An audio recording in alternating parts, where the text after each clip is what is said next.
هل كنت تعتقد أن الفضاء صامت؟ أنت مخطئ تماماً. ناسا حولت الموجات الكونية إلى أصوات حقيقية يمكننا سماعها. استعد لتسمع أغرب ما سجله العلم. البداية مع الشمس. هذا الزئير المرعب ناتج عن غليان البلازما والمجالات المغناطيسية الهائلة. استمع. أما المشتري العملاق الغازي فأصواته تبدو وكأنها قادمة من عالم الأشباح، إشارات راديوية غامضة تتراقص في فضائه.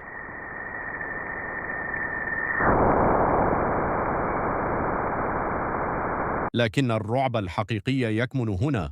صوت الثقب الأسود في تجمع مجرات بيرسيوس، عويل كوني قادم من أعماق الظلام.